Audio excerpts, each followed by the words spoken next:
अच्छा, अभी मेरे पास एक इंटरेस्टिंग इश्यू आया था। अ, तो उसमें भी जो है इंस्पेक्ट एलिमेंट जो है वो बहुत काम आया उस इश्यू को आइडेंटिफाई करने में। तो मैं आपको बता देता हूँ कि मैंने वो इश्यू किस तरह सॉल्व किया था। ये वेबसाइट है, एलिमेंटर में बनी हुई है। ये आप सेक्शन देख रहे हैं, ठीक है। अभी तो सही आ रहा है, ठीक है। लेकिन अभी तो मतलब मैंने इसको फिक्स कर दिया, लेकिन ये पहले ना कुछ इस तरह आ रहा था। ये HTML फाइल मैंने इसकी HTML जो है वो मैंने कॉपी कर ली ताकि मैं आपको दिखा सकूं कि इश्यू किस तरह था।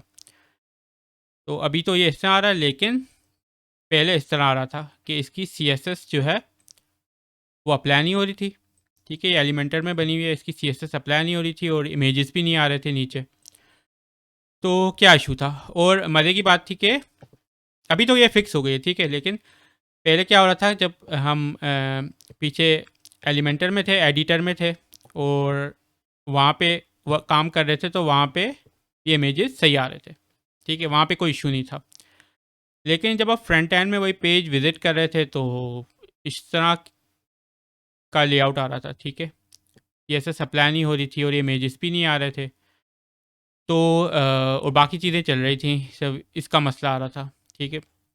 तो ये इशू आइडेंटिफाई पहले मैंने क्या किया, ठीक है। एक प्रोसेस मैं आपको बता देता हूँ कि मैंने क्या क्या किया था। पहले मैंने कैशे प्लगइन था इस पर, लाइट स्पीड का, वो मैंने डिसेबल किया। फिर वेब होस्टिंग पे भी उनका अपना इंटरनल कैशे सिस्टम चल रहा था, वो भी मैंने डिसेबल किया जस्ट इन केस के कैशे का इशू ना हो, ठीक है। कैशे भी डिसेबल करके देख लिया मैंने, तो ये इशू सॉल्व नहीं हुआ। ये ऐसा ही जो है पेज हमें तब भी नज़र आ रहा था। तो फिर मैंने ये किया, मैंने, ठीक है, मैंने यहाँ पे सही इंस्पेक्ट एलिमेंट किया, ठीक है। मैं इस इमेज पे गया जस्ट टू सी के, तो यहाँ पे ये CSS सप्लाई हो रही थी इस इमेज पे, ठीक है। इमेज कौन सा था, ये मैं इसको कॉपी किया मैंने। तो मैंने यहाँ पे इंस्पेक्ट एलिमेंट में आया, मैंने इसको इंस्पेक्टर में जाकर सर्च किया, तो ये इमेज यहाँ पे आ गया सेम, ठीक है। अब यहाँ पे ये CSS आ रही है, यहाँ पे नहीं आ रही। अच्छा जी, क्या इशू है? अच्छा, ये तो इनलाइन CSS आ रही है, प्रीव्यू में हम देखते हैं तो इनलाइन CSS दिखाता है। और यहाँ पे जब पेज लोड होता है तो एक अलग से CSS फाइल बनाता है। तो मैंने जब पीछे ऑप्शन मैंने देखा तो वो CSS फाइल का ऑप्शन एलिमेंटेड में इनेबल था। दो ऑप्शन होते हैं, या तो आप इनलाइन CSS जनरेट करना है या अलग से फाइल्स में CSS जनरेट करना है। तो वो फाइल्स वाला ऑप्शन इनेबल था। तो मैंने फिर सोचा कि शायद डिस्क स्पेस का मसला हो, कि स्पेस ना हो वेब होस्टिंग में, इस वजह से वो फाइल क्रिएट ना हो रही हो।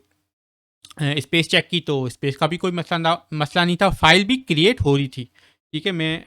जब मैं व्यू सोर्स पे गया और ये पेज की आईडी क्या है, 962, ठीक है। ये आपको यहाँ पे नज़र आ रहा होगा 962। तो मैंने फिर सर्च किया 962, तो ये देखें कि CSS की फ़ाइल भी क्रिएट हो रही है।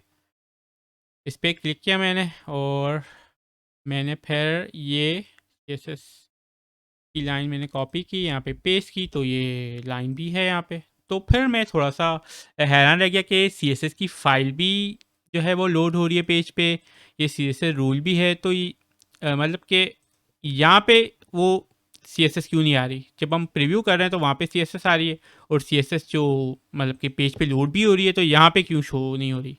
ठीक है, ये अजीब सा थोड़ा सा मुझे लगा कि ये क्या हो रहा है। कैशे का भी मसला नहीं है, डिस्क स्पेस का भी मसला नहीं है, क्योंकि ये फाइल भी क्रिएट हो रही है। तो एग्जैक्टली यहाँ पे हुआ क्या है? तो फिर मैंने यहीं पे ऊपर अच्छा, फिर मैंने क्या किया, फिर मैंने ये देखा कि ये इसका पेरेंट एलिमेंट है ना, एलिमेंट है 962, तो ये कहाँ पे है?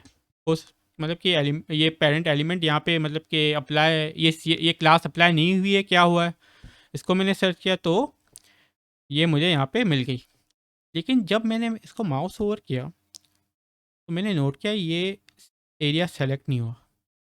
मतलब आप जिस भी एलिमेंट में करते हैं माउस ओवर, तो वो यहाँ वो हाईलाइट होता है, ठीक है। अब मैं ऊपर गया तो देखा, ये देखें ना, अब यहाँ पे हाईलाइट हो रहा है, ठीक है, नीचे आ रहा हूँ, नीचे आ रहा हूँ, अभी तक हाईलाइट हो रहा है और नीचे आ रहा हूँ, पर यहाँ तक हाईलाइट हुआ, नीचे नहीं है। मतलब कि ये जो सेक्शन है और ये सेक्शन है और ये सेक्शन है, ये बाहर है इसके पेरेंट एलिमेंटर के एलिमेंट के। मैंने कहा ये क्या हो गया, ये बाहर कैसे आ गए? ठीक है, ये कैसे बाहर आ गए? इनको तो यहीं पे होना चाहिए था। मतलब ये यहाँ पे ख़त्म हो रहा है, ठीक है, ये यहाँ पे ख़त्म हो रहा है और ये जो एलिमेंट्स बाहर आ रहे हैं इसके, ये देखें, ये सेक्शन बाहर आ गया, ये भी सेक्शन बाहर आ गया, ये जो हमारा प्रॉब्लम सेक्शन है ये भी बाहर है। तो मैंने कहा ये बाहर कैसे आ गए, ये इसके अंदर होने चाहिए थे डिव के। तो फिर थोड़ा सा मुझे पास्ट एक्सपीरियंस था मुझे, तो मुझे थोड़ा सा शक हुआ कि हो सकता है इसकी HTML कहीं पे ब्रेक हो रही है, कोई डिव टैग है, कोई टैग है जो पहले क्लोज हो रहा है, इस वजह से ये एलिमेंट्स बाहर आ गए। तो फिर मैंने क्या किया कि मैंने कि यहाँ पे ख़त्म हो रही थी, ठीक है, मैंने इसको कॉपी किया अवर रिसेंट कॉजेज़ को, मैंने इसको मैं फिर से मैं यहाँ पे व्यू सोर्स पे गया, ये अवर रिसेंट कॉजेज़ का ये विजिट है। मैं फिर नीचे गया देखने के लिए, तो ये देखें भाई, ठीक है, यहाँ पे पता चल गया कि यहाँ पे कोई ये एक्स्ट्रा डिव क्लोज हो रहा है, उसकी वजह से ये HTML पूरी आपकी ब्रेक हो गई। ठीक है, अच्छा, जस्ट टू कंफर्म, मैंने ये अवर रिसेंट कॉसेस का विजिट जो है वो मैंने यहाँ से डिलीट करके पेज अपडेट किया। जब डिलीट करके पेज अपडेट किया तो ये फिर सही हो गया, ठीक है, फिर ये इस तरह आ गया। फिर से मैंने इसको रिवर्ट किया तो ये फिर से इस तरह आ गया, ठीक है।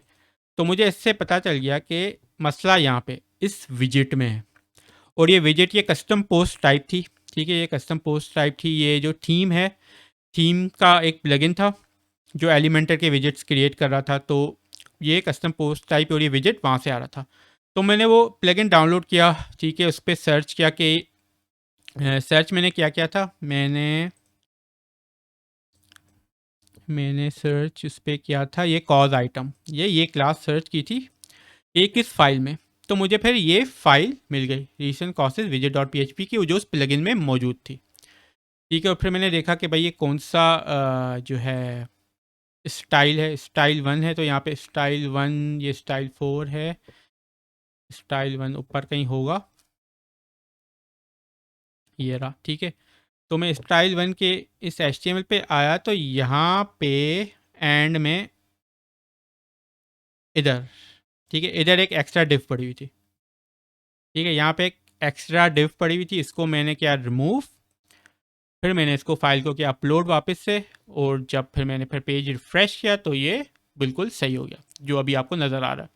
लेकिन उससे पहले इस तरह शो हो रहा था, और क्यों शो हो रहा था, क्योंकि इस विजिट में जो उन्होंने बनाया था उसमें उन्होंने एक एक्स्ट्रा डिव डाल दी थी, जिसकी वजह से आपकी HTML ब्रेक हो रही थी और ये सेक्शन जो थे नीचे ये बाहर आ रहे थे, ठीक है, ये बाहर आ रहे थे, ये यहाँ तक।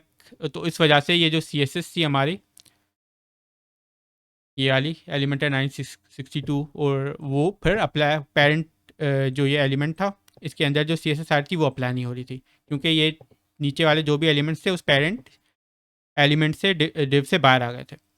तो फिर मैंने यहाँ पे इसको डिव सिर्फ रिमूव की और फाइल अपलोड की, और ये सेक्शन जो है वो फिर सही हो गया। तो प्रोसेस क्या था, प्रोसेस जी ये था कि पहले मैंने कैशे रिमूव किया प्लगइन, कि कैशे जो इंटरफेयर ना करे, डिस्क स्पेस चेक की कि स्पेस का तो मसला नहीं है कि वो फाइल क्रिएट नहीं हो रही।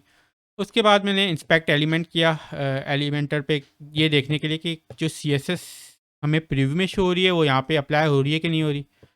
जब यहाँ पे मैंने देखा अप्लाई नहीं हो रही, तो फिर मैंने जो है इसकी जो पेरेंट जो ये क्लास थी इसको मैंने देखा कि ये डिव क्रिएट हुआ है कि नहीं हुआ। ठीक है, ये डिव भी क्रिएट हुआ था इस क्लास के साथ, लेकिन पता ये चला कि वो डिव क्लोज जल्दी हो रहा था, क्योंकि इस विजिट में मसला था, यहाँ पे एक एक्स्ट्रा डिव उन्होंने डाल दी थी, तो वो सेक्शन जल्दी क्लोज हो रहा था, और उसके नीचे जो ये सेक्शन हैं जो उस डिव के अंदर आने चाहिए थे वो बाहर आ रहे थे, वो क्योंकि बाहर आ रहे थे तो इसलिए इस पेरेंट जो है जो ये पेरेंट क्लास के अंदर जो क्लासेस थी वो और जो CSS थी वो अप्लाई नहीं हो रही थी, तो यहाँ पे वो चीज़ अप्लाई नहीं हुई। तो अप्लाई नहीं हुई तो इस तरह वो पेज ब्रेक हो रहा था। फिर इसकी डिव को मैंने जब फिक्स कर दिया, डिलीट कर दिया, तो वो चीज़ सही हो गई। तो करना सिर्फ एक डिव को रिमूव था, ठीक है, ये काम था सिर्फ, लेकिन यहाँ तक पहुँचने में एक पूरा प्रोसेस था जो मुझे लगा। तो आई थॉट कि मैं ये आपसे शेयर कर लूँ कि किस तरह मैंने इस चीज़ को डिबग किया, और हो सकता है आपके किसी आगे प्रोजेक्ट में ये चीज़ हेल्पफुल साबित हो।